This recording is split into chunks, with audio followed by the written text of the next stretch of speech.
பாதத்துக்கு நாங்கள் வருகிறோம். கர்த்தர் எங்களோடு இந்த நாளில் நீர் பேசுவீராக. உம்முடைய சத்தம் எங்கள் மத்தியிலே துணிப்பதாக.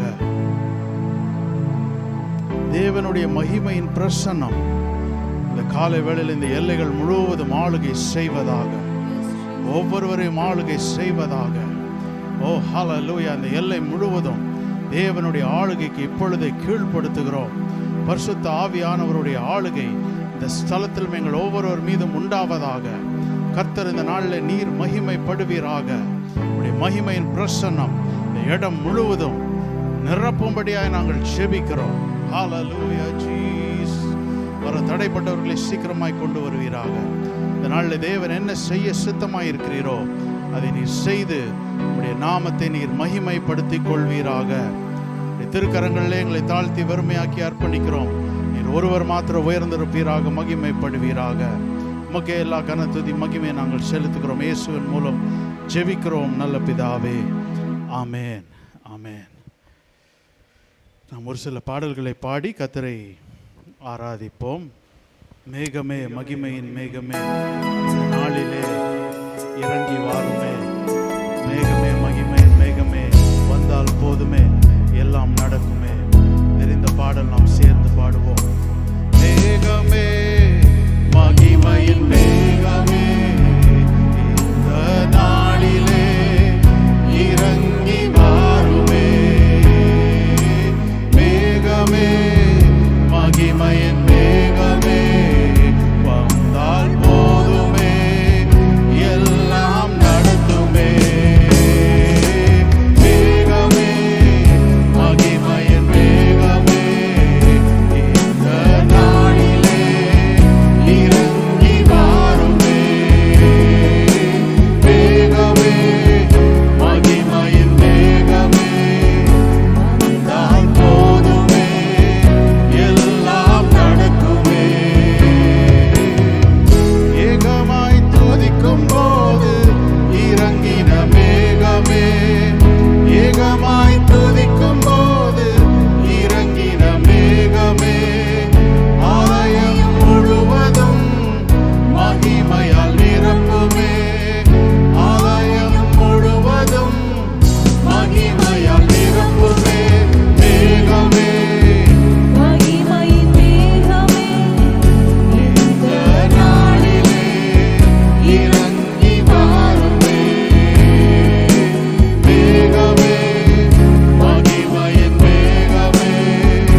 சூழ்ந்திருப்பதாக, நம்மை நிரப்புவதாக.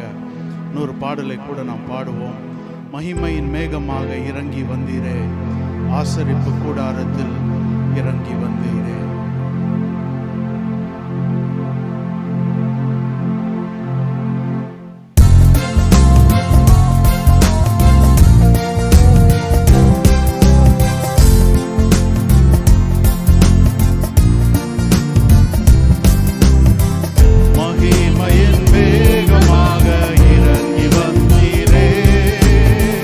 ஆசரிப்பு கூடாரத்தில் இறங்கி வந்தீரே.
நேரம் எழுந்து நின்று நாம் தேவனை ஆராதிப்போம். ஹல்லேலூயா. ஓ ஹல்லேலூயா ஜீசஸ். இந்த காலை வேளையில ஒரு மகிமையின் மேகம் நம்மை சூழ்ந்து கொள்வதாக, இந்த இடத்தை சூழ்ந்து கொள்வதாக. ஹல்லேலூயா. தேவனுடைய மகிமை, தேவனுடைய மகிமை இந்த ஸ்தலத்திலே ஓ ஹல்லேலூயா முழுவதுமாய் நிரப்புவதாக. ஹல்லேலூயா. லேவியராகமத்தில் நாம் வாசிக்கும் போது 9ஆம் அதிகாரத்திலே மோசே கர்த்தர் தனக்கு கட்டளையிட்டபடி எல்லாம் செய்து முடித்து இந்த ஆசரிப்பு கூடாரத்தை அதை நிறுவி அதை ஏற்படுத்தின பின்பு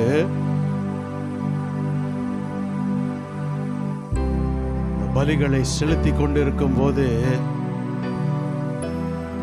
கர்த்தருடைய மகிமை அந்த இடத்திலே இறங்கினது. வானத்திலிருந்து ஒரு அக்கினி உண்டாகி இந்த பலிகளை எல்லாம் பட்சித்து போட்டது. இந்த காலை வேளையிலே அப்படிப்பட்ட ஒரு துவக்கமாய் நம்முடைய துவக்கம் இருப்பதாக. ஹல்லேலூயா. ஒரு மகிமையின் துவக்கமாக, துவக்கம் மாத்திரமல்ல, ஒரு மகிமையின் முடிவாகவும் இருக்கணும். ஹல்லேலூயா. ஹல்லேலூயா. சாலமோன் தேவாலயத்தை கட்டின போது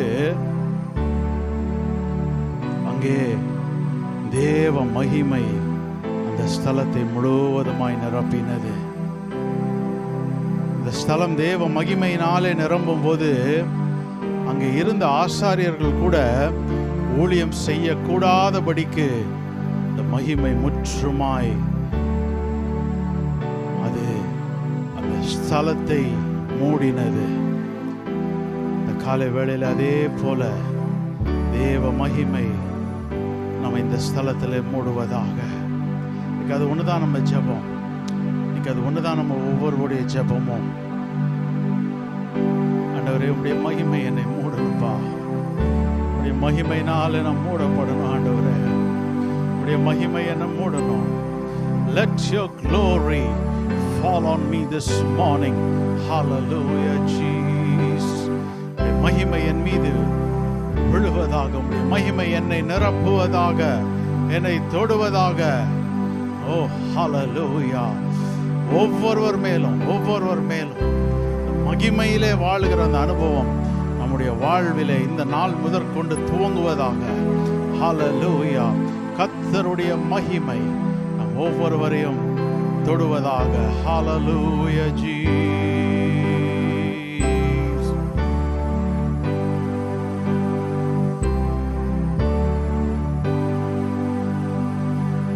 தேவனின் மகிமை நம்மை எல்லாம் பரிசுத்த ஸ்தலத்தில் மூடுதே. தேவனின் மகிமை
தேவ மகிமை என்னை தொடணும்.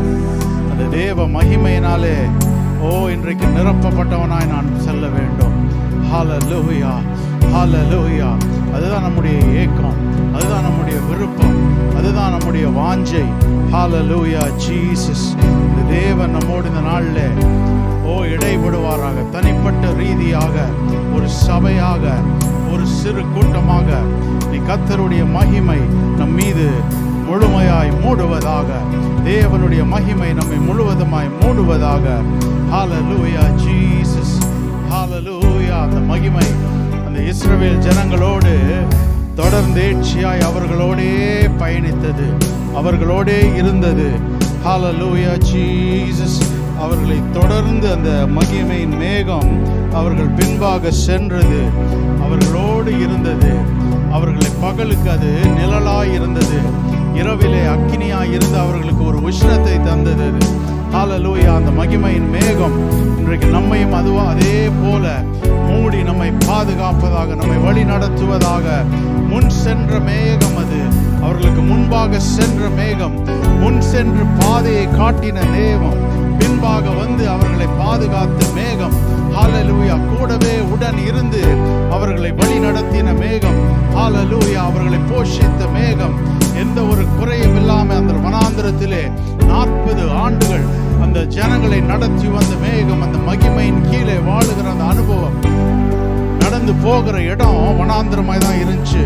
ஆனா எதுவோடு அவங்க நடந்தாங்க அப்படின்னா, தேவனுடைய மகிமையோடு அவர்கள் நடந்தார்கள். தேவனுடைய மகிமையோடு அவர்கள் நடந்தார்கள். இந்த காலை வேளையில அதே விதமாய் அந்த மகிமை நம்மை மூடுவதாக, மகிமை நம்மை மூடுவதாக, மகிமை நம்மை நிரப்புவதாக. விலகாத வேகம் நீர், முன் செல்லும் மேகம் நீர்.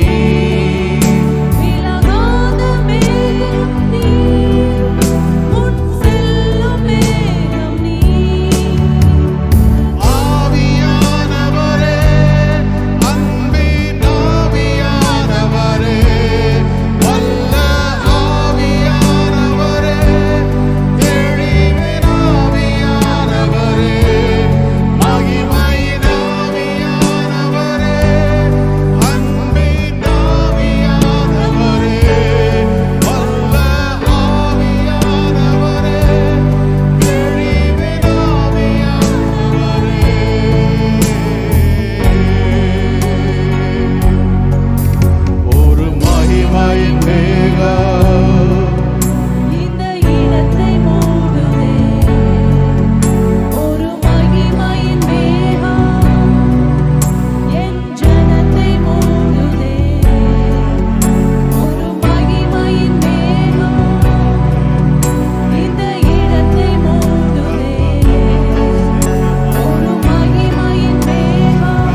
கலந்திருப்பாராக. நம்முடைய பேச்சில், நம்முடைய மூச்சில், நம்முடைய உயிரில், நம்முடைய உணர்வில், நம்முடைய நடத்தையில், எல்லாவற்றிலும் அவர் கலந்திருப்பாராக.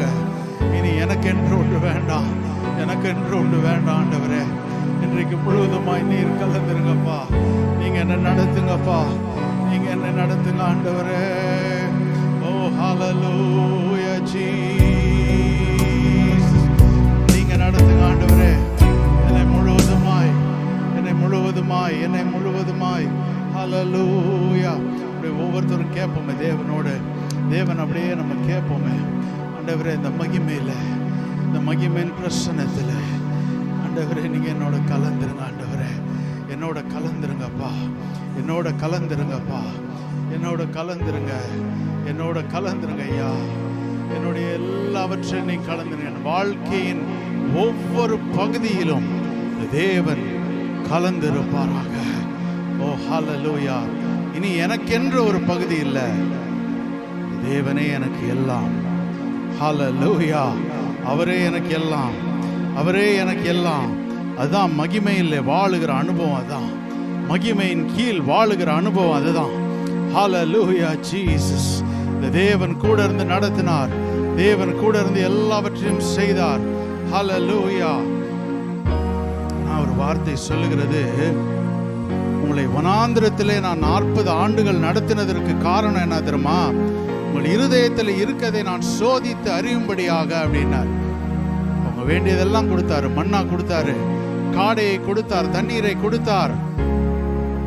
அவருடைய செருப்பு தேயல, அவருடைய வஸ்திரங்கள் பழைய ஆகவில்லை, எல்லாவற்றையும் செய்தார். ஆனா அவருக்கு ஒரே ஒரு ஏக்கம் தான், என் ஜனம் என்னையே பார்க்குமா, என் ஜனம் என் முழு உள்ளமா என்னை தேடுமா. ஓ, நான் அவர்கள் மேல் அந்த மகிமையின் பிரசன்னத்தினாலே மூடுவேன். ஓ ரபா ஷதா ரபா. என் ஜனம் என்னை தேடுமே, என் ஜனம் என்னை தேடுமே என்றால் மகிமையின் பிரசன்னத்தினாலே நான் அவர்களை மூடுவேன், மூடுவேன். ஹல்லேலூயா. மகிமையின் கீழ் வாழுகிற அனுபவம் அதுதான். That is the experience of living under the glory of God. Hallelujah. Hallelujah. Hallelujah Jesus. Hallelujah. Hallelujah. Hallelujah. Amen. Hallelujah. Hallelujah. Hallelujah,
பலர் நம்மை வாழ்க்கையிலே கைவிட்டு கடந்து செல்லலாம்.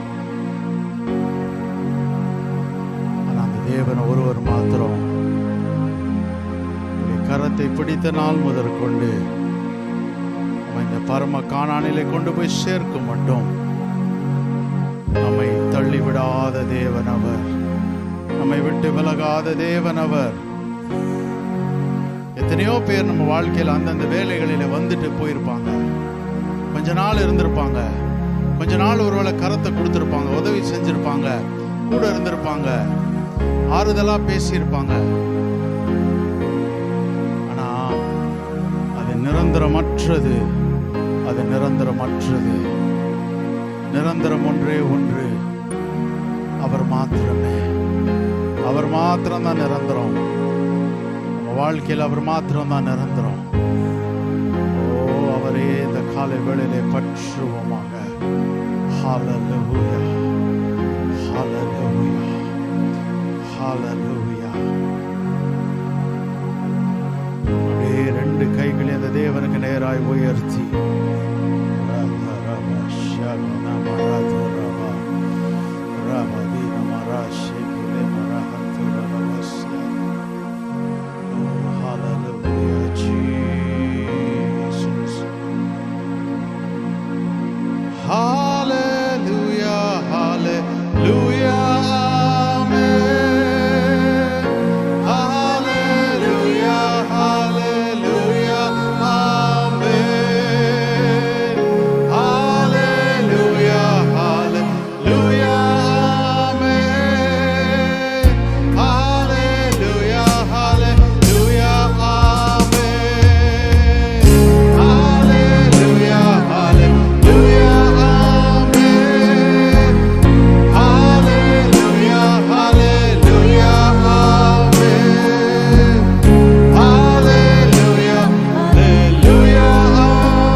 உலாவுகிற தேவனாயிருக்கிறார்.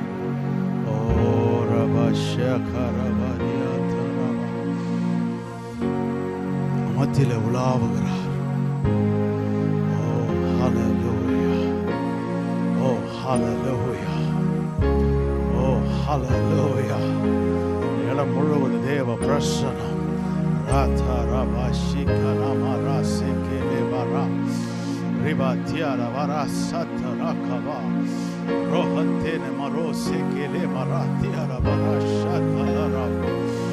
Oh hallelujah. The மகிமை பிரசன்னம் ஒவ்வொருவர் மேலும், ஒவ்வொருவர் மேலும், ஒவ்வொருவர் மேலும். Hallelujah. Oh hallelujah Jesus. Hallelujah. அவரோடு நம்மை கலக்கும்படியாக, அவர் நம்மோடு கலக்கும்படியாக, நாம் அவரோடு கலக்கும்படியாக மகிமையிலே பிரசன்னத்துக்குள்ளே தேவனோடு ஐக்கியப்பட்டு நாம் வாழ்வோம். Thank you Jesus. பிரசன்னத்திற்காய் நன்றி, மகிமையின் பிரசன்னத்திற்காய் நன்றி. தாழ்த்துகிறோம், பெருமையாக்குகிறோம், பாதப்படியிலே எங்களை அர்ப்பணிக்கிறோம். ஆண்டவரே, தரை மட்டுமாய் எங்களை தாழ்த்துகிறோம். ஒன்றுக்கு உதவாதவர்கள், அற்பமானவர்கள், மகிமை தேவனுக்கு முன்பாக எங்களை வந்து நிற்கும்படியாக நீர் செய்தீரே. உம்முடைய கிருபைக்காய் நன்றி, கிருபைக்காய் நன்றி. நாளை தொடர்ந்து நீர் எங்களோடு இருந்து எங்களை நடத்துவீராக.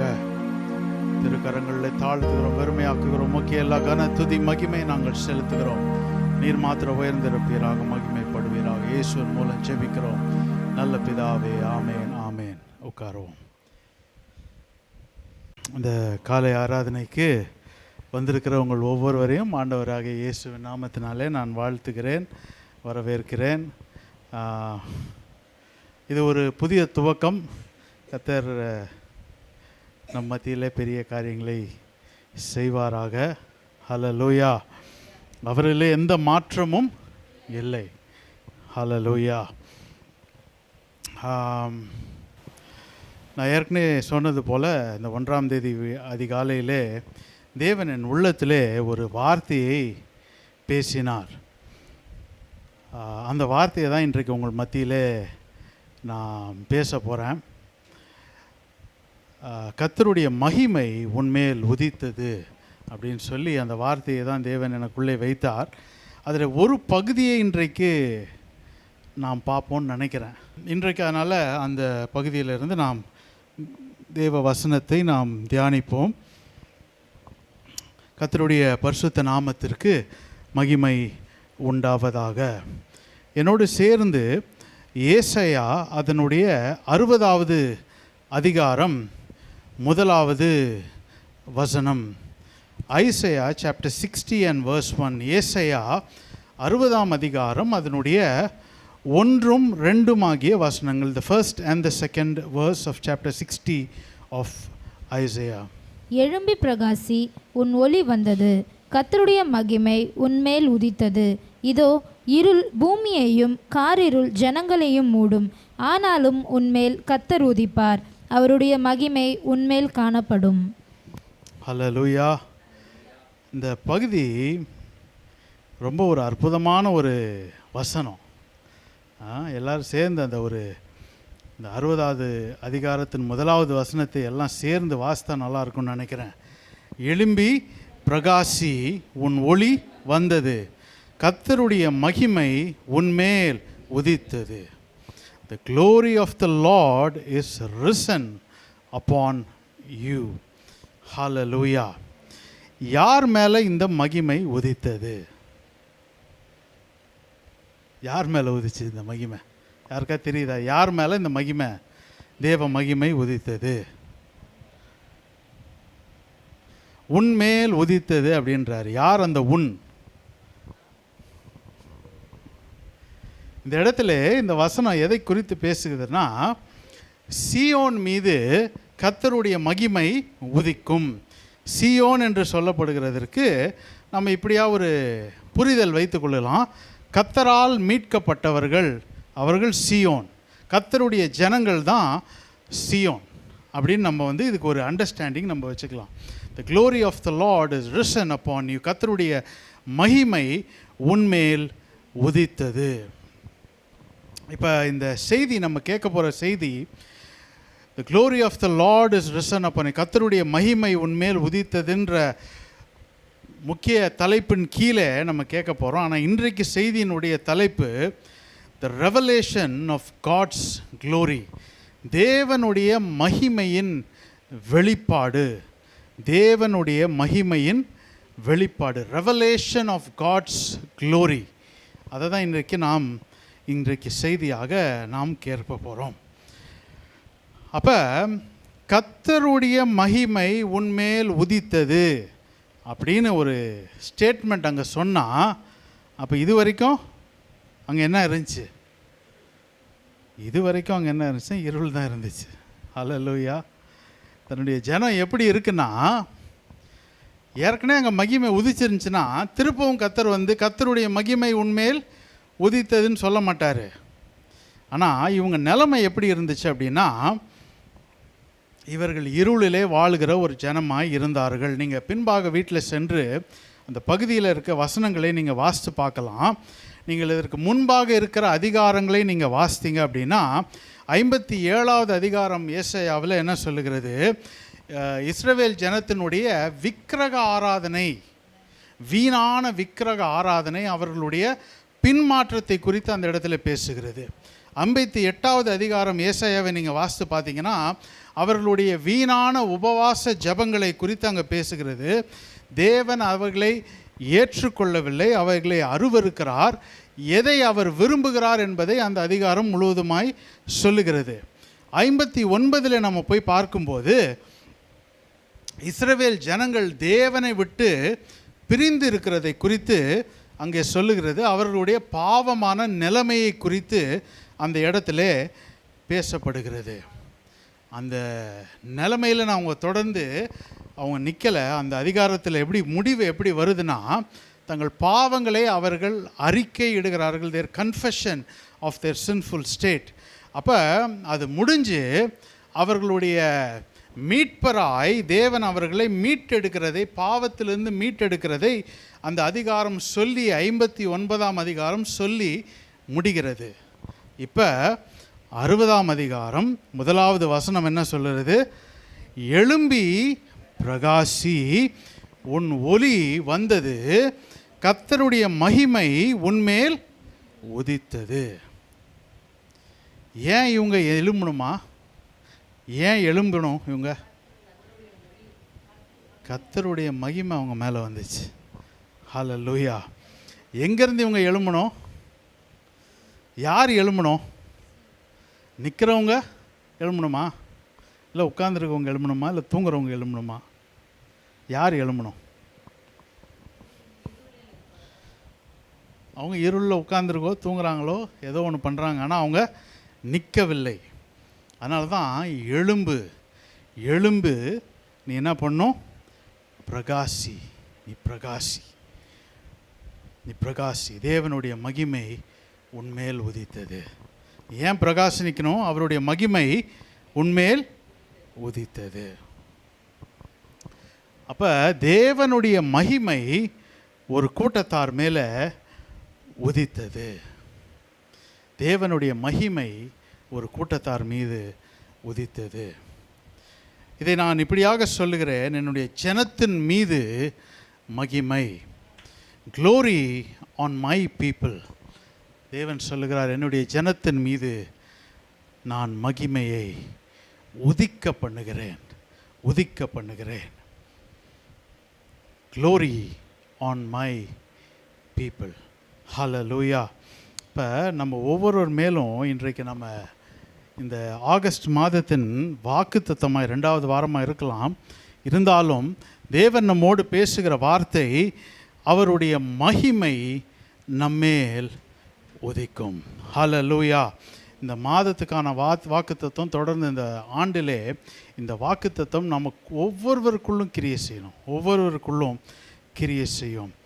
கர்த்தருடைய மகிமை என்மேல் உதித்தது. ஹல்லேலூயா. கர்த்தருடைய மகிமை என்மேல் உதித்தது. Glory of the Lord is risen upon me. என்மேல் உதித்தது. ஹல்லேலூயா.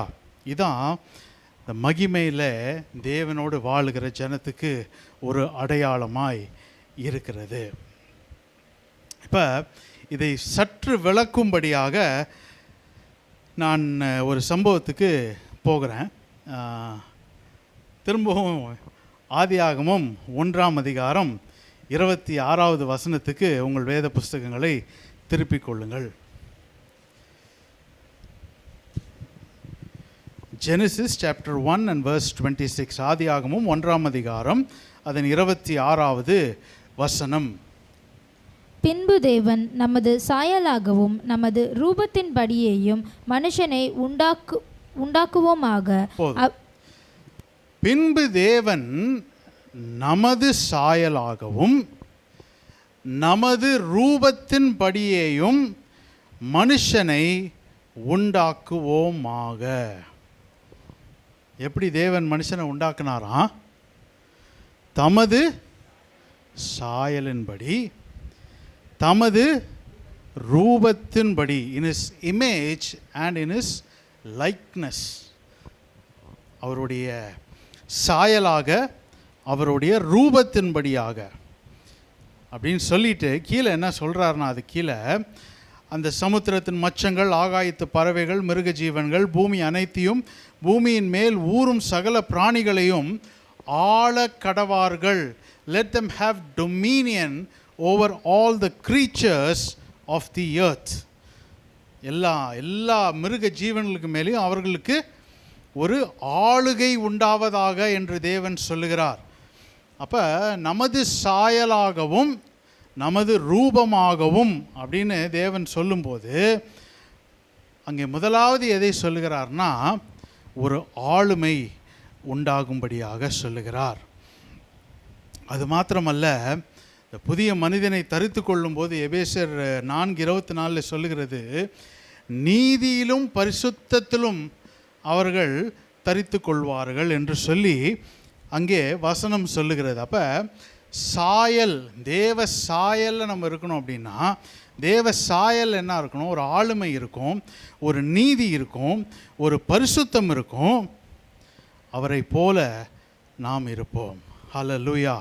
அதான் தேவன் இந்த இடத்துல முதலாவது மனுஷனை உண்டாக்கும் போது அவனை எப்படி உண்டாக்குறாருன்னா, தன் சாயலாகவும் தன் ரூபத்தின்படியேயும் தேவன் அவனை உண்டாக்கினார். இப்போ 1:27 ஆதியாகமத்தை நீங்கள் வாசிக்கும் போது நீங்கள் பார்த்தீங்கன்னா, தேவன் தம்முடைய சாயலாக மனுஷனை சிருஷ்டித்தார், அவனை தேவ சாயலாகவே சிருஷ்டித்தார், ஆணும் பெண்ணுமாக அவர்களை சிருஷ்டித்தார். இங்கே 3 சொற்றொடர் சொல்லப்பட்டிருக்கிறது. தேவன் தம்முடைய சாயலாக மனுஷனை சிருஷ்டித்தார், அவனை தேவ சாயலாகவே சிருஷ்டித்தார், ஆணும் பெண்ணுமாக அவர்களை சிருஷ்டித்தார். அந்த 3 சென்டென்ஸுக்கும் இந்த முதல் 2 சென்டென்ஸுக்கும் என்ன வித்தியாசம்னு சொல்லுங்கள்.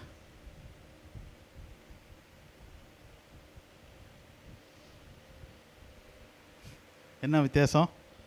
தம்முடைய சாயலாகவே சிருஷ்டித்தார், தேவ சாயலாகவே சிருஷ்டித்தார், அப்புறம் ஆணும் பெண்ணுமாக சிருஷ்டித்தார்.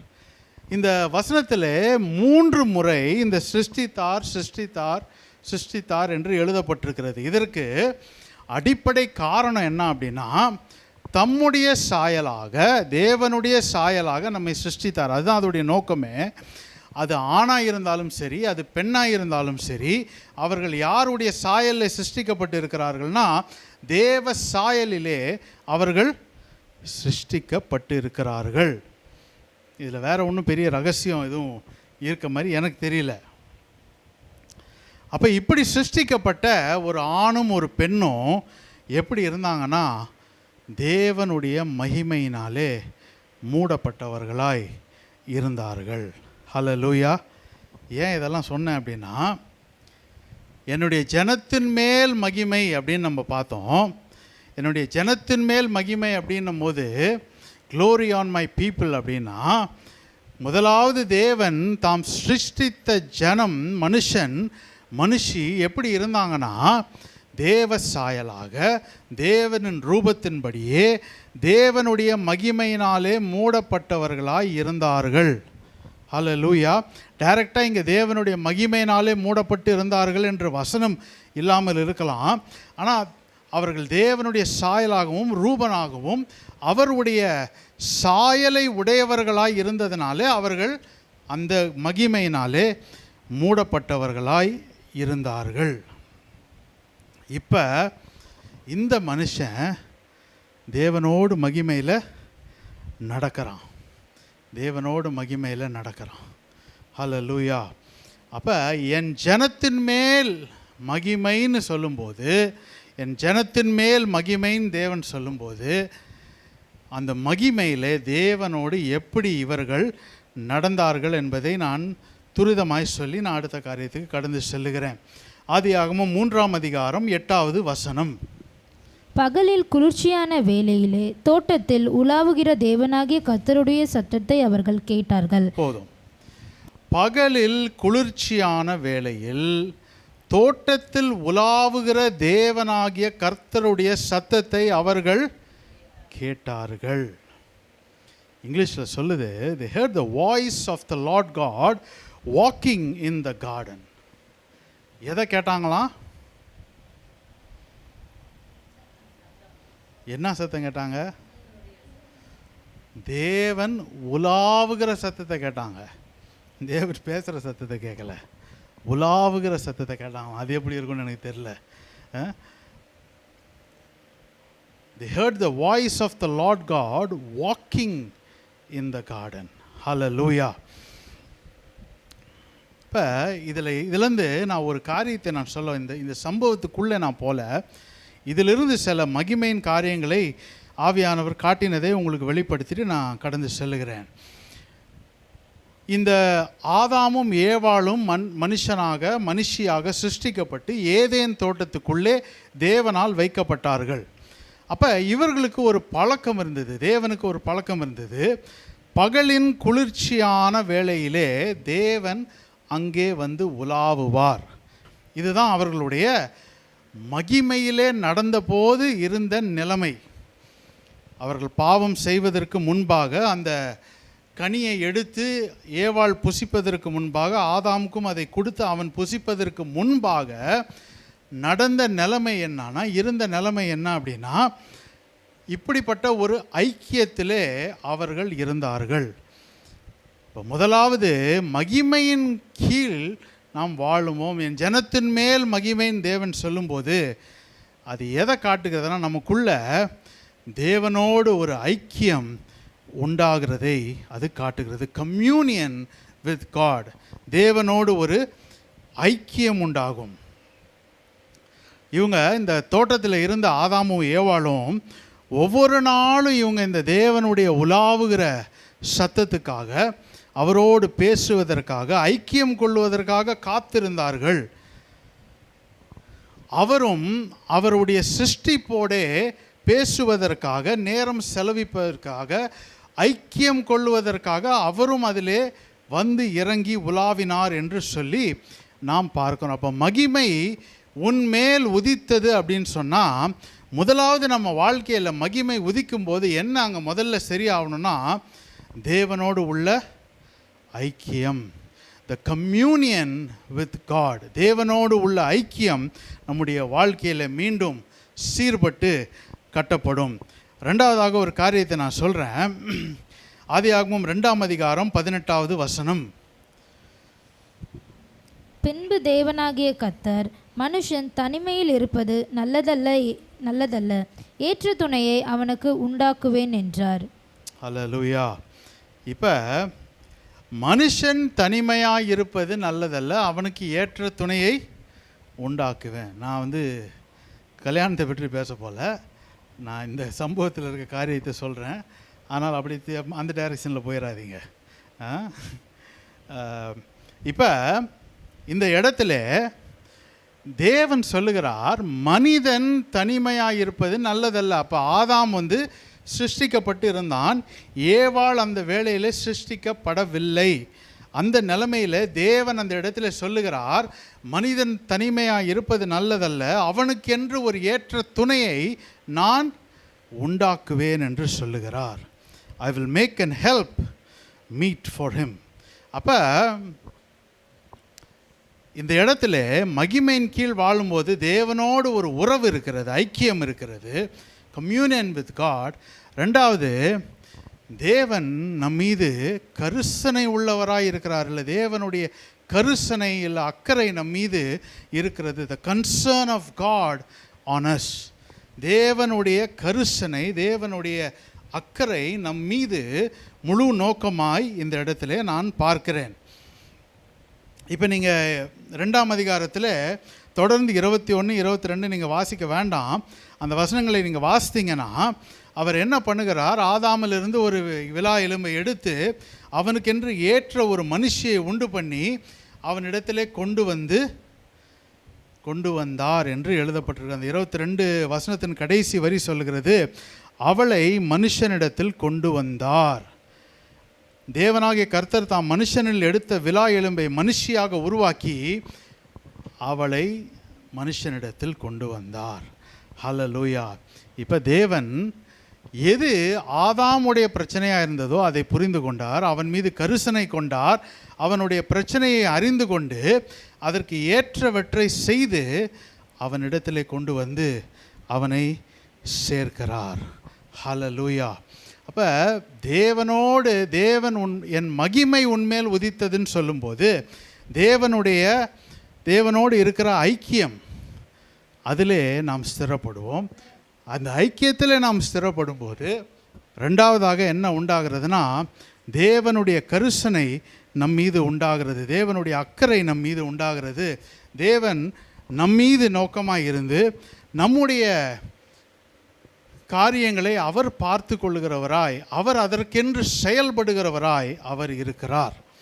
மூன்றாவதாக ஒரு காரியத்தை நான் சொல்லி நான் தொடர்ந்து போகிறேன். ஆதியாகமம் 2:17 நாம் வாசிக்கும்போது, ஆனாலும் நன்மை தீமை அறியத்தக்க விருட்சத்தின் கனியை புசிக்க வேண்டாம், அதை நீ புசிக்கும் நாட்களில் சாகவே சாவாய் என்று கட்டளையிட்டார். ஹல்லேலூயா. இப்போ மகிமையின் கீழ் வாழுகிற ஒரு மனுஷனுக்கு, ஒரு மனுஷிக்கு தேவனோட ஐக்கியம் உண்டாகிறது, தேவனுடைய கருசனை, தேவனுடைய அக்கறை உண்டாகிறது. இப்போ அடுத்தது என்ன வருது அப்படின்னா, தேவனுடைய கட்டளை அவனுக்கு உண்டாகிறது. You also get the commandment of God. Hallelujah. யாருக்கு இந்த கமாண்ட்மெண்ட் வரும் அப்படின்னா, தேவனோடு நடக்கிறவர்களுக்கு தான், தேவனோடு பயணிக்கிறவர்களுக்கு தான் இந்த கட்டளை வரும். தேவனோடு நாம் நடக்கும்போது, அவர் commune with God has God various aspects, நிறையா காரியங்கள் அதுக்குள்ளே இருக்குது. நாம் தேவனோடு நடக்கும்போது அதில் அநேக காரியங்கள் இருக்குல்ல. அதில் முதலாவது நாம் என்ன பார்க்குறோம் அப்படின்னா, தேவனுடைய கட்டளை நமக்கு நேராய் வருகிறது. கட்டளை அப்படின்னு சொன்னால் there is no choice. கட்டளைக்கு வேறு மாற்று வழி கிடையாது. கட்டளையை நாம் கை கொள்ள வேண்டியது அவசியம். அதற்கு வேறு எந்த வழியோ வேறு மாற்று விதியோ கிடையாது. கட்டளை என்றால் அதை கை கொள்ள வேண்டும். கட்டளை மாத்திரம் கிடைக்கல. 2:24 ஆதியாகமம் நாம் வாசிக்கும்போது, இது நிமித்தம் புருஷன் தன் தகப்பனையும் தன் தாயையும் விட்டு தன் மனைவியோடு இசைந்திருப்பான், அவர்கள் ஒரே மாம்சமாயிருப்பார்கள். அப்போ அடுத்தது தேவனுடைய ஆலோசனை அந்த இடத்துல வெளிப்படுகிறது. God's council comes out. Hallelujah. இப்போ பாருங்களேன், தேவனோடு ஒரு ஐக்கியத்தில் நம்ம இருக்கோம். மகிமையின் கீழே நம்முடைய தேவனோடு இருக்கிற ஐக்கியம் இருக்குது. தேவன் நம் மீது வைக்கிற கரிசனை இருக்குது. தேவனோடு நாம் நடக்கிறவர்களாய், பயணிக்கிறவர்களாய் நாம் மாறுகிறோம். இப்போ நம்ம தேவனோடு பயணிக்கும்போது தேவனுடைய கட்டளை முதலாவது வெளிப்பட்டது, தேவனுடைய ஆலோசனை நமக்கு வெளிப்படுகிறது. இன்னொரு சுவாரஸ்யமான காரியம் ஒன்று இருக்குது பாருங்கள். 2:19 வாசிங்களேன். 2:19 ஆதியாகமம். தேவனாகிய கர்த்தர் வெளியின் சகலவித மிருகங்களையும் ஆகாயத்தின் சகலவித பறவைகளையும் மண்ணினாலே உருவாக்கி, ஆதாம் அவைகளுக்கு என்ன பெயரிடுவான் என்று பார்க்கும்படி அவைகளை அவனிடத்தில் கொண்டு வந்தார். அந்தந்த ஜீவஜந்துக்கு ஆதாம் எந்தெந்த பெயரிட்டானோ அதுவே அதற்கு பெயராயிற்று. ஹல்லேலூயா. எனக்கு இதை வாசிக்கும் போது ரொம்ப வித்தியாசமாக இருந்துச்சு. ஆதாம் அவைகளுக்கு என்ன பெயரிடுவான் என்று பார்க்கும்படி அவைகளை அவனிடத்தில் கொண்டு வந்தாராம். நம்ம தேவன் அப்படின்னா எப்படி நினைக்கிறோம்? அப்படியே ஸ்ட்ரிக்ட் ஆஃபீஸராக கையில் பரம்போடு தான் நிற்பாருன்னு நினைக்கிறோம்.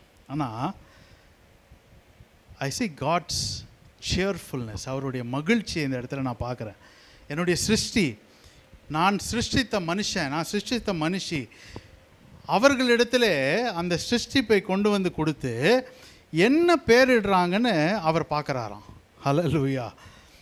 ஐ சி காட்ஸ் சியர்ஃபுல்னஸ். நம்மை பார்த்து மகிழுகிறார். இந்த சில பெற்றோர்லாம் பார்த்தீங்கன்னா, இந்த சின்ன பிள்ளைங்க பேப்பரில் இப்படி இப்படி கிறுக்கி வச்சுருக்கோம் ஒரு 4 இதை வச்சு, ஆனால் பெருமையாக காட்டுவாங்க, என் பையன் வரைஞ்சது, என் பொண்ணு வரைஞ்சதுன்னு. நானும் காட்டியிருப்பேன்னு நினைக்கிறேன், தெரில, சொல்கிறேன். பெருமையாக அதில் ஒரு மகிழ்ச்சி இருக்கும்ல. அது மாதிரி தேவன் என்ன பண்ணுறாராம், ஆதாம் இடத்துல மிருகங்களெல்லாம் கொண்டு நிறுத்தி என்ன பேரிடுவான் என்று பார்க்கும்படி அவன் இடத்தில் கொண்டு வந்தாராம். ஹல்லேலூயா. கர்த்தர் நம்மோடு இருக்கிற அந்த உறவில் நம்மை கண்டு மகிழும்படியாய் விரும்புகிறார். அதான் அந்த மகிமையின் கீழே நடக்கிற, தேவனோடு நடக்கிற அந்த அனுபவம். அதோடு நிற்கவில்லை, ஒரு முக்கியமான காரியத்தை நான் சொல்லிடுறேன். ஆதியாகமம் 3:8 சில பகுதிகளை நான் வாசிக்கிறேன். ஆதியாகமம் 3:8, பகலில் குளிர்ச்சியான வேளையிலே தோட்டத்தில் உலாவுகிற தேவனாகிய கர்த்தருடைய சத்தத்தை அவர்கள் கேட்டார்கள். தேவனாகிய கர்த்தருடைய சந்நிதிக்கு விலகி தோட்டத்தின் விருட்சங்களுக்குள்ளே ஒளித்து கொண்டார்கள். இந்த 9ஆம் வசனத்திலையும் அடுத்த வசனத்தின் கடைசி பகுதி, தேவன் ஆதாமை பார்த்து நீ எங்கே இருக்கிறாய் என்றார். இது தேவனுடைய எச்சரிப்பு. மகிமையின் கீழ் நடக்கிற ஒவ்வொருவருக்கும், தேவனோடு நடக்கிற ஒவ்வொருக்கும் தேவன் தர எச்சரிப்பு என்ன அப்படின்னா, என்றைக்கு அவர்களுடைய ஐக்கியம் நல்ல ஒரு ஐக்கியமாக அந்த தோட்டத்தில் இருந்துச்சு, ஆனால் என்றைக்கு அந்த ஐக்கியத்தில் பாவம் நுழைந்ததோ, எப்போ பாவம் உள்ளே நுழைஞ்சிச்சு, தேவன் சொன்ன கட்டளையை இவர்கள் மீறும்போது அங்கே உள்ளே பாவம் நுழைந்தது. பாவம் நுழைந்த உடனே மனிதனுக்கு என்ன ஆயிடுச்சு? பாவம் நுழைந்த உடனே என்ன ஆயிடுச்சு? அந்த ஐக்கியத்தில் உடைவு, விரிசல் ஏற்படுகிறது. விரிசல் ஏற்பட்ட உடனேயே அங்கே என்ன வருகிறது? தன்னை ஒளித்து கொள்ளுகிறான். விருட்சங்களுக்குள்ளே, செடிகளுக்குள்ளே தன்னை ஒளித்து கொள்ளுகிறான். அது மாத்திரமல்ல, தேவ பிரசன்னத்திலிருந்து மறைந்து போக அவன் பார்க்கிறான். ஏன் இதெல்லாம் அவன் பண்ணுறான்னா, மகிமையினாலே மூடப்பட்டிருந்த அந்த மனிதன் இப்பொழுது மகிமையை இழந்துட்டான். அதை தான் நம்ம ரோமர் 3:23 வாசிக்கிறோம். ரோமர் 3ஆம் அதிகாரம் 23வது வசனம் இப்படியாக சொல்லுகிறது. ரோமன்ஸ் 3:23.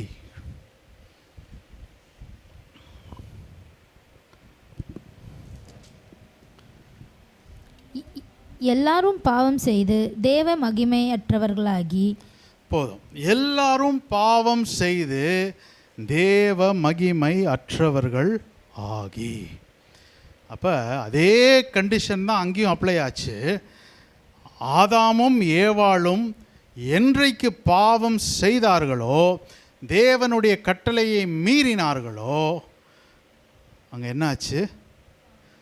மகிமையை இழந்தார்கள். ஹல்லேலூயா. அவர்கள் மகிமையை இழந்தார்கள். அப்போ மகிமையில் தேவனோடு மகிமை என்மேல் உதித்ததுன்னு தேவன் சொல்கிறாரு. என்னுடைய மகிமை உன்மேல் உதித்ததுன்னு தேவன் சொல்லுகிறார். சொல்லும்போது என்ன ஆகிறது?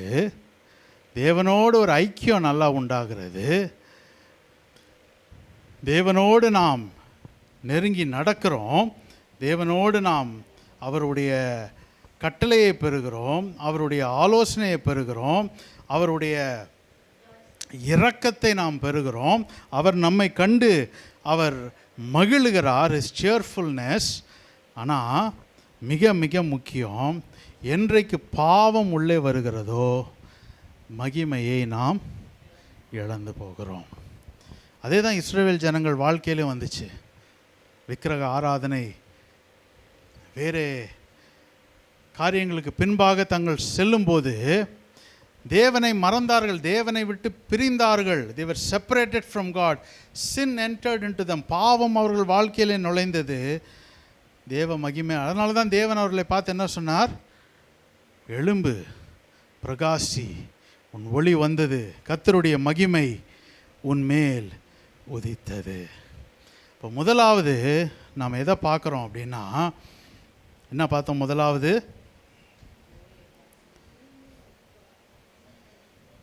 Glory on my people. என் ஜனத்தின் மேல் மகிமை. இந்த ஜனத்தின் மேல் மகிமையை நான் என்ன சொல்கிறேன்? It's an awakening in the soul. ஆத்துமாவிலே ஒரு உயிர் மீட்சி, இல்லை ஒரு விழிப்புணர்வு. It's an awakening in the soul. ஆத்துமாவிலே ஒரு விழிப்புணர்வில் ஒரு உயிர் மீட்சி. அதுதான் மகிமையிலே க்ளோரி ஆன் மை பீப்புள். என் ஜனத்தின் மேல் மகிமைன்னு தேவன் சொல்லும்போது எங்கே அந்த மகிமையின் கிரியைகள்லாம் நடக்குதுன்னா, இந்த ஆத்துமாவுக்குள்ளே ஒரு உயிர் மீட்சி உண்டாகிறது. ஹல்லேலூயா. இப்போ முதலாவது நம்ம பார்த்தது உங்கள் மனசில் அது ஆழமாக பதிட்டோம். என் ஜனத்தின் மேல் என் மேல் தேவனுடைய மகிமை உதித்தது அப்படின்னு சொல்லும்போது தேவனோடு இருக்கிற உறவு சீர்பொருந்தும். தேவனுடைய கருசனை நம் மீது இருக்கிறோம், concern of God on us. அது மாத்திரமல்ல, தேவனோடு பயணிக்கிற அனுபவம், கம்யூட் வித் காட், தேவனோடு நாம் பயணிக்கிற நடை பயணம். அதில் தேவனோடு நடக்கும்போது என்னென்ன வரும் அதில் அப்படின்னா, தேவனுடைய கட்டளை வரும், காட்ஸ் கமாண்ட்மெண்ட் வில் கம். தேவனுடைய ஆலோசனை வரும், காட்ஸ் கவுன்சில் வில் கம். தேவனோடு மகிழ்ச்சி வரும், தேவனின் மகிழ்ச்சி நம் மீது வரும், காட்ஸ் சியர்ஃபுல்னஸ் வில் கம். தேவனின் எச்சரிப்பு நம் மீது வரும். எச்சரிப்பு என்னன்னா, என்றைக்கு பாவத்துக்கு இடம் கொடுத்துறியோ மகிமை உன்னை விட்டு விலகி போய்விடும். ஹல்லேலூயா. அப்போ மகிமை நம்ம மீது உதிக்கணும்னா பாவம் நம்மை விட்டு விலகணும். ஹல்லேலூயா. If the glory needs to arise on us, sin has to be purged out. பாவம் நம்மை விட்டு விலக வேண்டும். அப்போ என்ன ஆகும்னா, ஆத்துமாவிலே ஒரு உயிர் மீட்சி உண்டாகும், ஒரு விழிப்புணர்வு உண்டாகும். அவேக்னிங் இன் தி சோல். ரெண்டாவது ஒரு காரியத்தை உங்களுக்கு முன்பாக நான் சொல்லும்படியாக விரும்புகிறேன். இதே ஏசாயா 60ஆம் அதிகாரம் அதனுடைய 7வது வசனம், அதனுடைய கடைசி சொற்றொடரை நாம் வாசிப்போம். ஏசாயா 60:7 வசனம். என் மகிமையின் ஆலயத்தை மகிமைப்படுத்துவேன். என் மகிமையின் ஆலயத்தை மகிமைப்படுத்துவேன். முதலாவது யாரை மகிமைப்படுத்தினார்? மகிமை யார் மேலே முதல்ல உதிச்சது? என் ஜனத்தின் மேல் மகிமை உதித்தது. இப்போ சொல்கிறாரு, என் மகிமையின் ஆலயத்தை I will glorify the house of my glory. I will glorify the house of my glory. என் வீட்டின் மகிமையை, ஆலயத்தின் மகிமையை மகிமைப்படுத்துவேன். மகிமையின் ஆலயத்தை நான் மகிமைப்படுத்துவேன். ஹல்லேலூயா. அப்போ இதை நான் துரிதமாக சொல்லிடுறேன், இதெல்லாம் நமக்கு தெரிஞ்ச காரியங்கள் தான். ஆவியானவர் எனக்கு வேறு ஒரு சம்பவத்தை, நாம் நன்கு அறிந்த சம்பவத்தை என்னுடைய இருதயத்திலே காட்டினார். 2 நாளாகமும் 5ஆம் அதிகாரம் 13வது வசனம். 2 Chronicles chapter 5 and verse 13. 2 நாளாகமும் 5ஆம் அதிகாரம் 13வது வசனம். அவர்கள் ஒருமிக்க பூரிகைகளை ஊதி ஏக சத்தமாய் கர்த்தரை துதித்து ஸ்தோத்தரித்து பாடினார்கள். போதும், கடைசி வார்த்தை. கர்த்தருடைய வீடாகிய தேவாலயம் மேகத்தினால் நிறையப்பட்டது. அவர்கள் ஒருமிக்க பூரிக்கைகளை ஊதி, ட்ரம்பட்ஸை ஊதி, ஏகமாய் கர்த்தரை துதித்து ஸ்தோத்தரித்து பாடினார்கள். கர்த்தருடைய வீடாகிய தேவாலயம் மேகத்தினால் நிறையப்பட்டது. Then the house was filled with a cloud, even the house of the Lord. இது என்ன அப்படின்னா, என்ன சம்பவம் அப்படின்னா, தாவீதுக்கு ஒரு ஆசை இருந்தது, கர்த்தருக்கென்று ஒரு தேவாலயம் கட்டணும். தாவீதுக்கு முன்பாக தேவனுடைய ஆலயம் ஒரு கூடாரத்தில் தான் இருந்துச்சு. டேபர்னாக்கிள் ஆஃப் காட், ஒரு கூடாரத்தில் தான் இருந்தது. ஆனால் தாவீது என்ன சொல்லுகிறான், நானும் கேதுரு மரங்களினாலே உண்டாக்குன வீடிலே நான் இருக்கிறேன். கர்த்தருடைய பெட்டியோ, உடன்படிக்கை பெட்டியோ ஆசரிப்பு கூடாரத்தில் இருக்கிறது. அதற்கென்று நான் ஒரு இதை கட்ட வேண்டும் என்று சொல்லும்போது தேவனுடைய வார்த்தை அவனுக்கு நேராய் வருகிறது. நீ அல்ல, உனக்கு பின்பாக உன்னுடைய கற்ப பிறப்பாகிய மகனாகிய சாலமோனுடைய காலத்திலே அது செய்யப்படும் என்று சொல்லி தேவன் அவனுக்கு ஒரு வார்த்தையை சொல்லுகிறார். அப்போ தாவீது என்ன பண்ணுகிறான், அந்த தேவாலயத்துக்கு வேண்டிய சகல காரியங்களையும் சேகரித்து வைக்கிறான். சேகரித்து வைத்துட்டு அவனுடைய காலம் முடிந்திருது. அவனுடைய மகனாகிய சாலமோன் ராஜாவாக வந்து உட்காரும்போது அவன் செய்கிற காரியம் கர்த்தருடைய ஆலயத்தை கட்டுகிறான். கர்த்தருடைய ஆலயத்தை கட்டி முடித்த பிறகு அவர்கள் அதை பிரதிஷ்டை செய்கிறார்கள். they are dedicating the house of God. அப்போ அந்த இடத்துல அங்கே எல்லா பாடகர்களும் எல்லாம் ஒருமித்து தேவனை துதித்து ஸ்தோத்தரித்து பாடினார்கள். துதித்து ஸ்தோத்தரித்து பாடினார்கள். அப்போ அந்த இடத்துல அந்த வீடு, தேவனுடைய வீடு, தேவனுடைய மகிமையினாலே நிரம்பிற்று. ஹல்லேலூயா. இப்போ எப்போ அந்த வீடு தேவனுடைய மகிமையினால் நிரம்பிற்று?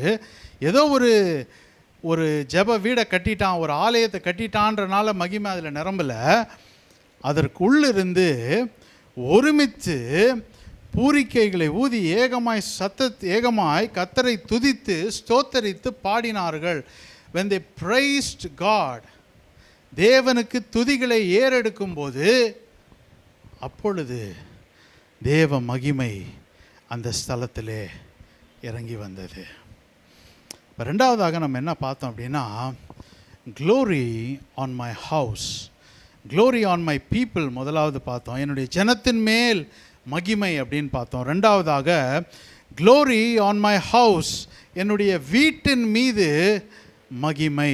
ஹல்லேலூயா. என்னுடைய வீட்டின் மீது மகிமை. இப்போ எப்போ தேவ வீட்டின் மீது தேவ மகிமை வரும் அப்படின்னா, அந்த வீட்டுக்குள்ளே என்ன இருக்கணும்? துதியின் சத்தம் உண்டாகணும்.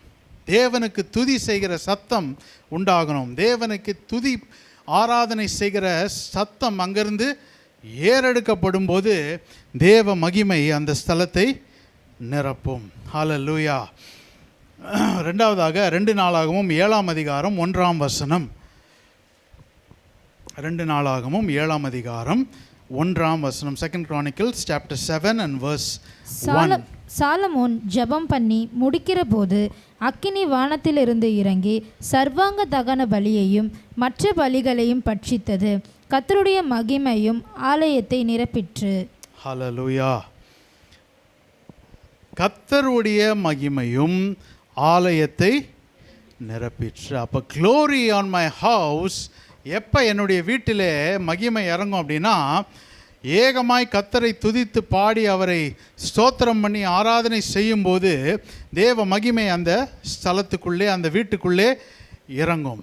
ரெண்டாவதாக எப்போ இறங்குச்சு அப்படின்னா, ஜெபம் பண்ணி முடிக்கிற போது. இப்போ ரெண்டாவதாக அவர் prayer and petition to God, தேவனிடத்தில் விண்ணப்பத்தை நாம் ஏறெடுக்கும் போது. முதலாவது தேவனுக்கு துதியை செலுத்தும் போது, இப்போ ரெண்டாவது தேவனிடத்தில் நம்முடைய விண்ணப்பங்கள் ஜெபங்களை ஏறெடுக்கும் போது தேவன் அந்த ஸ்தலத்தை அந்த வீட்டுக்குள் என்ன பண்ணார்? மகிமையினாலே நிரப்பினார். தேவ மகிமையினாலே நிரப்பினார். மூன்றாவதாக ஒரு காரியத்தை நான் சொல்கிறேன். 7ஆம் அதிகாரம் 2 நாளாகமும் 7ஆம் அதிகாரம் 11வது வசனத்தின் ஒரு பகுதியை நான் வாசிக்கிறேன்.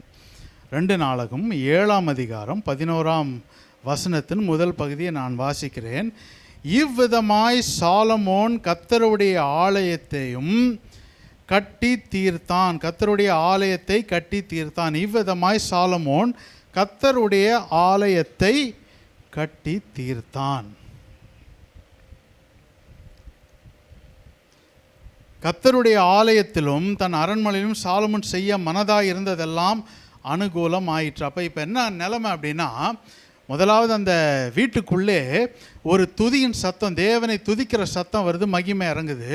ரெண்டாவதாக தேவனிடத்தில் விண்ணப்பம் பண்ணுகிற சத்தம் ஏறெடுக்கும் போடும்போது மகிமை அங்கே இறங்குகிறது. மூன்றாவதாக இப்போ இந்த நிலைமை என்ன அப்படின்னா, அந்த வீடு கட்டி முடிக்கப்பட்டது, எல்லாம் முடிந்தாயிற்று. இப்போ 2 நாளாகமும் 7:12 வாசியுங்கள். 2 நாளாகமும் 7:12. கர்த்தர் இரவிலே சாலமோனுக்கு தரிசனமாகி, நான் உன் விண்ணப்பத்தை கேட்டு இந்த ஸ்தலத்தை எனக்கு பலியிடும் ஆலயமாக தெரிந்து கொண்டேன். ஹல்லேலூயா. இப்போ தேவன் என்ன சொல்கிறாரு? சாலமோனை பார்த்து அவனுக்கு தரிசனமாகி, பா சாலமோன், நீ பண்ண துதியும் உன்னுடைய விண்ணப்பம் எல்லாம் என் சந்ததியில் எட்டிற்று. உன்னுடைய விண்ணப்பத்துக்கு நான் பதில் கொடுத்தேன். இந்த ஸ்தலத்தை எனக்கு பலியிடும் ஆலயமாக தெரிந்து கொண்டேன். இந்த இடத்தை நான் என்னுடைய ஆலயமாக தெரிந்து கொண்டேன் என்று தேவன் சாலமோனை பார்த்து அங்கே சொல்லுகிறார். I call this pleasing to God. தேவனுக்கு பிரியம். அவருக்கு அந்த ஆலயத்தில் துதியின் சத்தம் இருந்துச்சு, இந்த ஆலயத்தில் ஜபத்தின் சத்தம், விண்ணப்பத்தின் சத்தம் இருந்தது. அதை கேட்டு பதிலளித்து தேவன் சொல்லுகிறார், நான் உன் விண்ணப்பத்தை கேட்டு உனக்கு பதிலளிக்கிறேன்.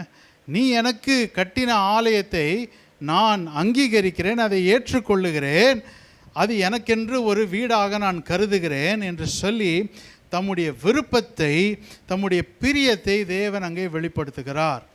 I call this pleasing to God. Pleasing to God. ஆனால் இன்றைக்கு சாலமன் கட்டின தேவாலயத்தில் தேவ மகிமை இறங்குச்சு. இப்போ எங்களுக்கு அதுக்கும் என்ன சம்பந்தம் அப்படின்னு நம்ம கேட்குறோம்.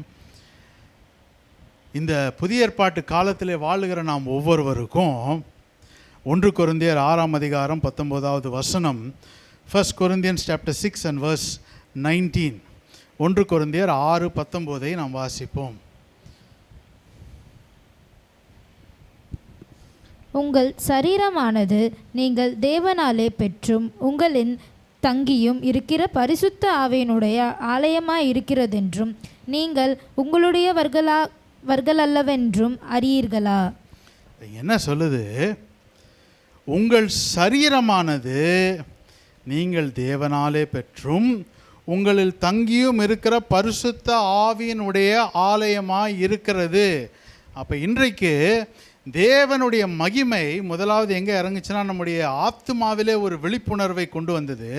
இப்போ ரெண்டாவது நம்முடைய சரீரத்திலே ஒரு விழிப்புணர்வை கொண்டு வருகிறது. ஏன்னா நம்முடைய சரீரம் தான் என்னன்னு சொல்லுதீங்க, ஆவியானவருடைய ஆலயமாக இருக்கிறது. ஹல்லேலூயா. இன்றைக்கு 2 விதமான மகிமையின் வெளிப்பாடு. இந்த சரீரமாகிய ஆலயத்திலையும் நம்முடைய சரீரமாகிய ஆலயத்திலும் தேவ மகிமை வெளிப்படும். கிறிஸ்துவின் சரீரமாகிய ஆலயத்திலையும் தேவன் வெளிப்படுவார். This body, the church, will see the manifestation of God's glory, and also this church, which is the body of Christ. Hallelujah. ரெண்டிலுமே தேவனுடைய மகிமை வெளிப்படும். எப்போ வெளிப்படும்? துதியின் சத்தம் இருக்கணும், ஜெபங்கள் அங்கேருந்து ஏறெடுக்கப்படணும், தேவனுக்கு பிரியமாக இருக்கணும். ஆனால் இந்த வசனத்தில் முக்கியமானது, நீங்கள் உங்களுடையவர்கள் அல்லவென்றும் அறியீர்களா?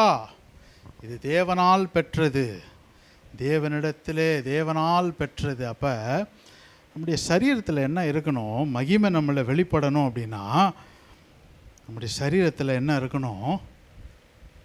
பரிசுத்தம் இருக்கணும். தேவனிடத்தில் பரிசுத்தம். Purity in God.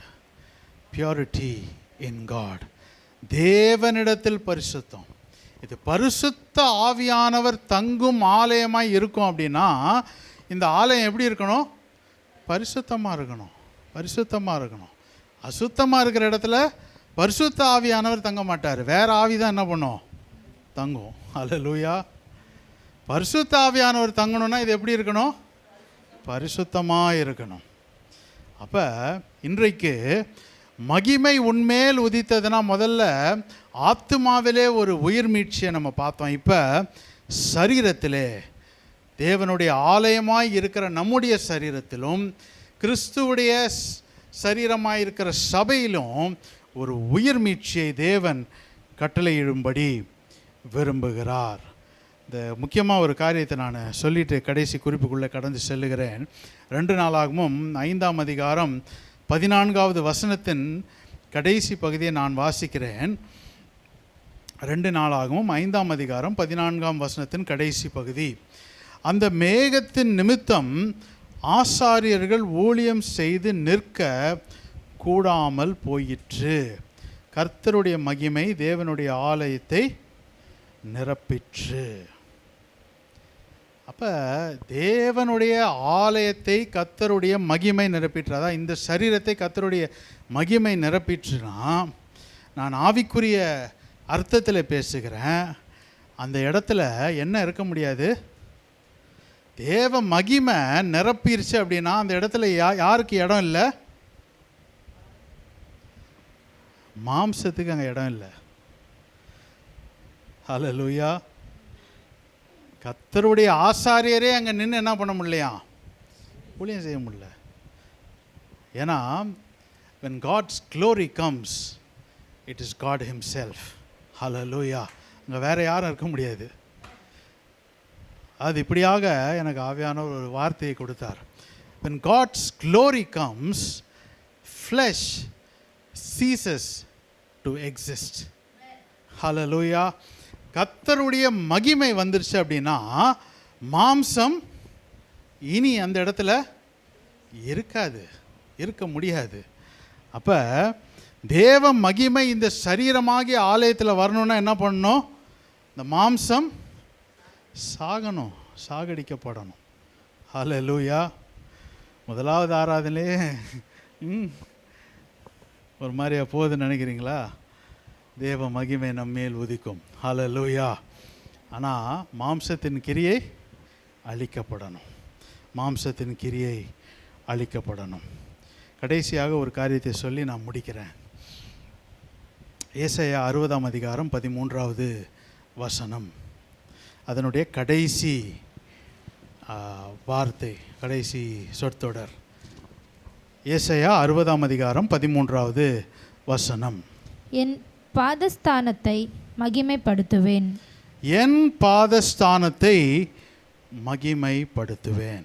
முதலாவது என் ஜனத்தின் மீது மகிமை, ரெண்டாவதாக என்னுடைய வீட்டின் மீது மகிமை, ஆலயத்தின் மீது மகிமை, மூன்றாவதாக என் பாதஸ்தானத்தை மகிமை. I will make the place of my feet glorious. இந்த கர்த்தருடைய பாதஸ்தானம் எங்கே இருக்குது? கர்த்தருடைய பாதஸ்தானம் எங்கே இருக்குது சொல்லுங்கள்.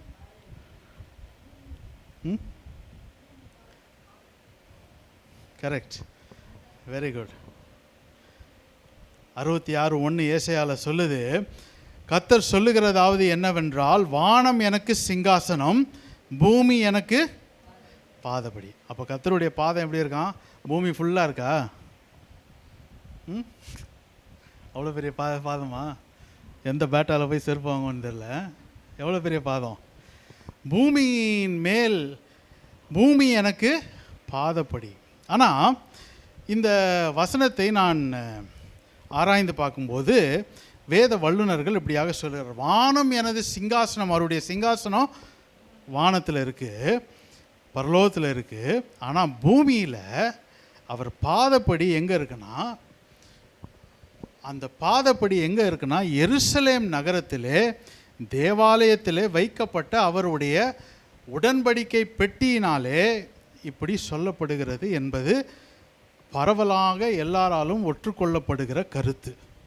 ஹல்லேலூயா. நான் சொல்கிறது எத்தனை பேருக்கு புரியுது? வானம் எனது சிங்காசனம், அவரோட த்ரோன் எங்கே இருக்குது? ஹெவனில் இருக்குது. இங்கே பூமியில் அவருடைய, அது இங்கிலீஷில் மை ஃபுட் ஸ்டூல் அப்படின்னு போட்டிருக்கு. ஏன் பாதப்படின்னு போட்டிருக்கு, ஃபுட் ஸ்டூல்னு. அவர் ஸ்டூல் வச்சுருக்கார் போல் காலு கீழே. ஆனால் அது எங்கே வச்சுருக்காராம்? எருசலேம் தேவாலயத்திலே தன்னுடைய மகிமை அந்த தேவனுடைய பெட்டியின் மேலே விளங்குதில்ல, அதை வைத்து தான் இந்த வசனம் எழுதப்பட்டிருக்கிறது என்று வேத வல்லுநர்கள் சொல்லுகிறார்கள். ஆனால் இந்த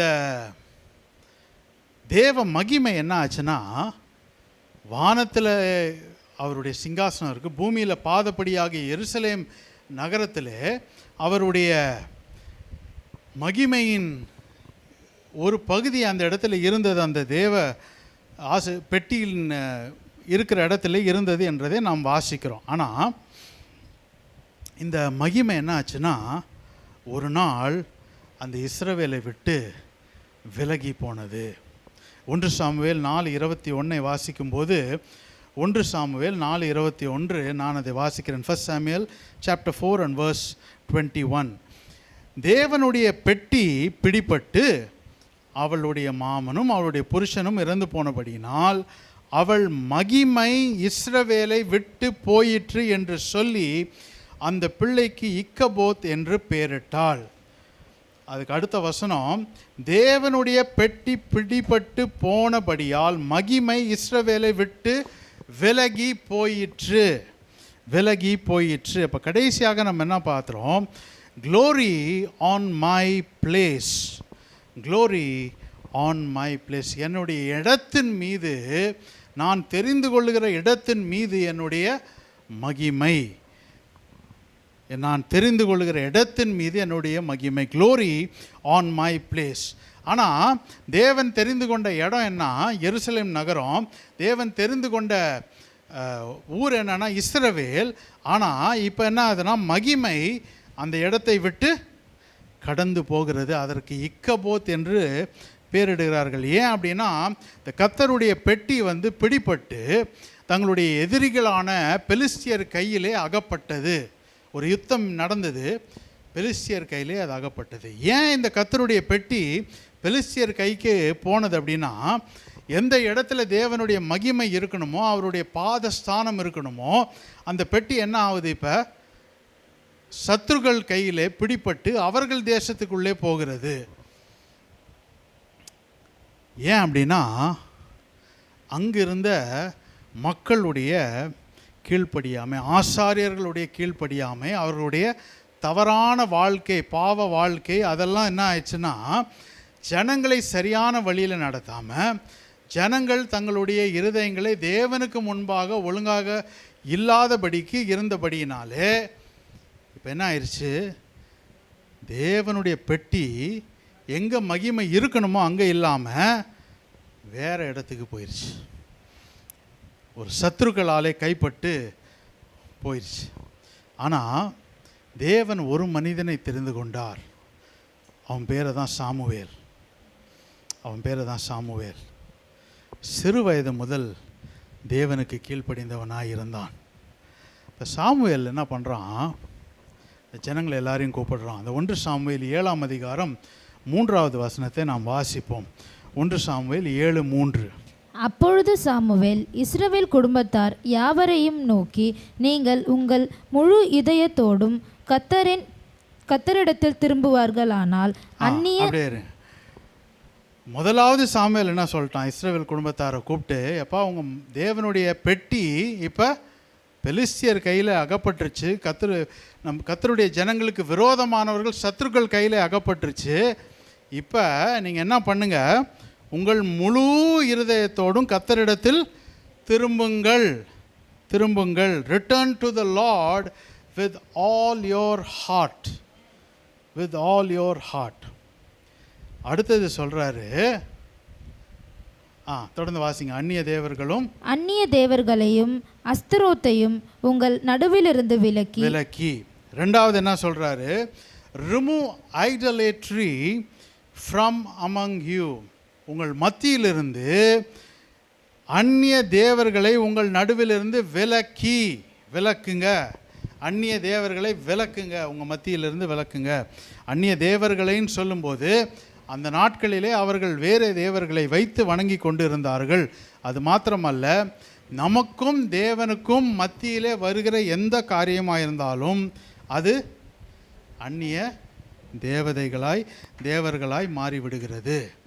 Anything that robs the place of God in our life, anything that takes away the place of God, நமக்கும் தேவனுக்கும் இருக்கிற உறவிலே தேவனுடைய ஸ்தானத்தை திருடுகிற எதுவாய் இருந்தாலும் அது விக்கிரக ஆராதனை, அது விக்கிரகமாய் மாறிவிடுகிறது நம்முடைய வாழ்க்கையிலே. அதனால் அவர் என்ன சொல்கிறாரு? சாமுவேல் முதலாவது தேவனிடத்தில் முழு இருதயத்தோடு திரும்புங்க, அந்நிய தேவர்களை உங்கள் மத்தியிலிருந்து, விக்கிரகங்களை உங்கள் மத்தியிலிருந்து விலக்குங்க. மூன்றாவது சொல்லுகிறாரு, உங்கள் இருதயத்தை கர்த்தருக்கு நேராக்கி, உங்கள் இருதயத்தை கர்த்தருக்கு நேராக்கி, நேராக்கி, rectify your heart, rectify your heart, உங்கள் இருதயத்தை கர்த்தருக்கு நேராக்கி. அதுக்கப்புறம் சொல்கிறாரு, அவர் ஒருவருக்கே ஆராதனை செய்யுங்கள். அவர் ஒருவருக்கே ஆராதனை செய்யுங்கள். ரெவர் ஹிம் அலோன், ரெவர் ஹிம் அலோன். அதுக்கப்புறம் நீங்கள் அந்த பகுதியை தொடர்ந்து வாசித்தீங்கன்னா, சாமுவேல் ஒரு உபவாசத்தை அந்த இடத்துல இந்த ஜனங்களுக்காக ஏறெடுக்கிறான். 6வது வசனத்தில். 9ஆம் வசனத்தில் நீங்கள் பார்த்தீங்கன்னா, அவன் அந்த ஜனத்துக்காக கர்த்தருக்கு முன்பாக அழுது வேண்டிக் கொள்ளுகிறதை நாம் பார்க்கிறோம். இப்போ தேவன் அவனுடைய சத்தத்தை கேட்கிறார். ஹல்லேலூயா. இந்த சாமுவேல் உயிரோடு இருந்த நாளெல்லாம் அதற்கு பின்பாக பெலிஸ்தியர்கள் தலை தூக்கவே இல்லை. ஹல்லேலூயா. பாருங்க, ஒரு மனுஷன் அவனுடைய கீழ்ப்படிதலினாலே, அவன் தேவனுக்கு பயந்து அந்த ஜனங்களுக்காக மன்றாடினதினாலே, அவன் உபவாசித்ததினாலே, ஜனங்களை தேவன் பக்கமாய் திருப்பினதினாலே ஒரு தேசத்துக்கே தேவனுடைய மகிமை விளங்கிற்று. ஹல்லேலூயா. அந்த எந்த பெலிஸ்தியர்கள் அந்த பெட்டியை எடுத்துக்கொண்டு போனார்களோ அவர்கள் மீண்டும் அதை திரும்பவும் அனுப்பிவிட்டார்கள். அப்போ God's glory on my place, என்னுடைய இடத்துல தேவ மகிமை இருக்குது. எப்போ இருக்குது? என்னுடைய இருதயம் தேவனுக்கு நேராக இருக்கணும். என்னுடைய உறவிலே நான் தேவனை விட்டு பிரிந்து போகாதபடிக்கு தேவனோடு நான் ஐக்கியமாக இருந்து என் இருதயத்தை நான் சரி பண்ணி முழு இதயத்தோடு அவரை நோக்கி பார்த்து அவருக்கு மாத்திரம் ஆராதனை செய்து நான் அவரையே நோக்கி பார்த்து மற்ற ஜனத்துக்காய் மன்றாடி நிற்கும்போது நம்மை சுற்றிலும், நம்முடைய இடத்திலும், நம்முடைய பட்டணத்திலும், நம்முடைய தேசத்திலும் தேவனுடைய மகிமை விளங்கும். ஹல்லேலூயா, ஹல்லேலூயா. இன்றைக்கு காலை வேளையில் தேவனுடைய மகிமை நம்மேல் உதித்திருக்கிறது.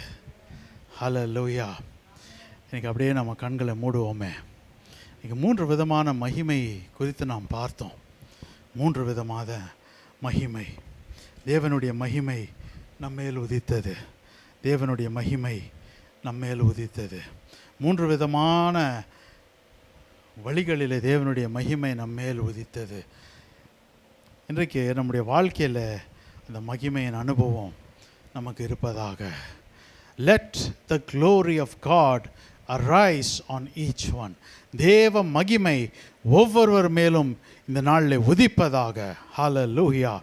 எப்படி தேவனுடைய மகிமை ஒவ்வொரு மேலும் உதிக்கும்னா, என்னுடைய ஜனத்தின் மீது மகிமை, என்னுடைய ஜனத்தின் மீது தேவ மகிமை, என்னுடைய வீட்டின் மீது தேவ மகிமை, என்னுடைய சரீரமாகிய அந்த ஆலயத்திலும், தேவனுடைய சரீரமாகிய அந்த சபையிலும் தேவ மகிமை வெளிப்படும்.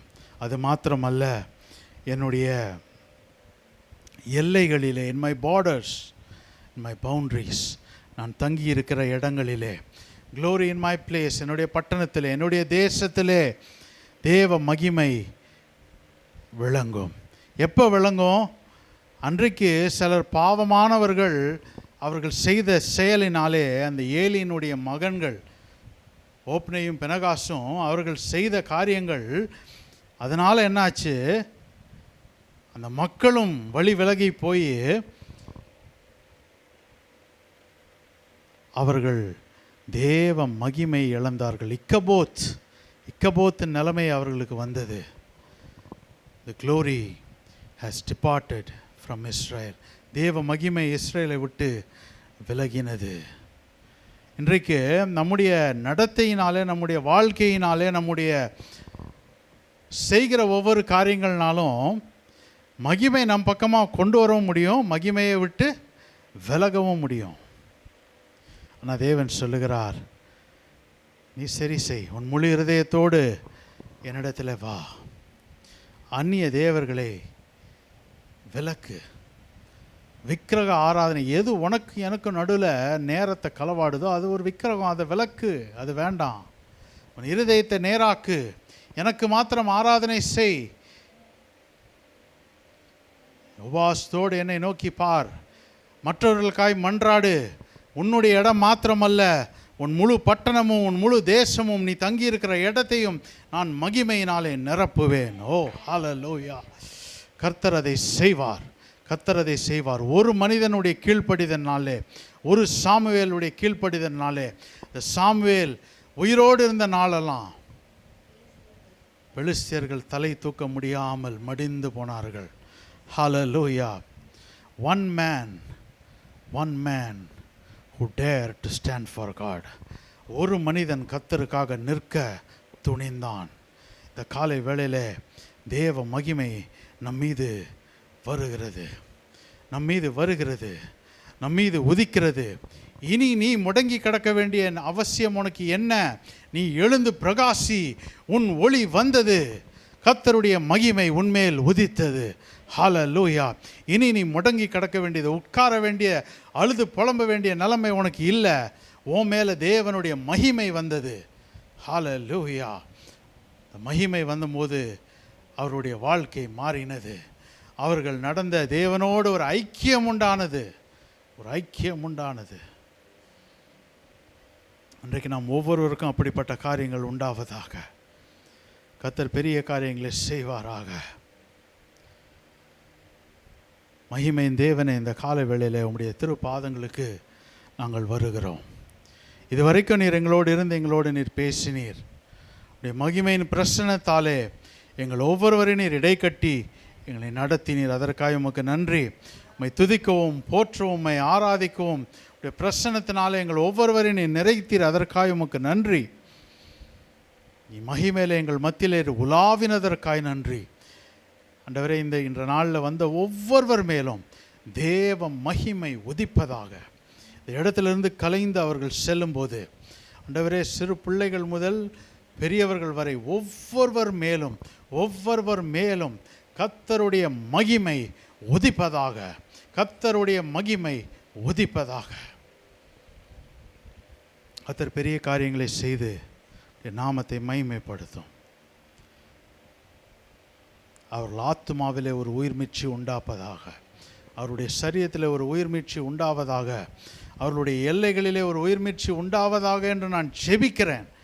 அப்படியே அந்த மகிமை தங்கி தாபரிப்பதாக, தங்கி தாபரிப்பதாக.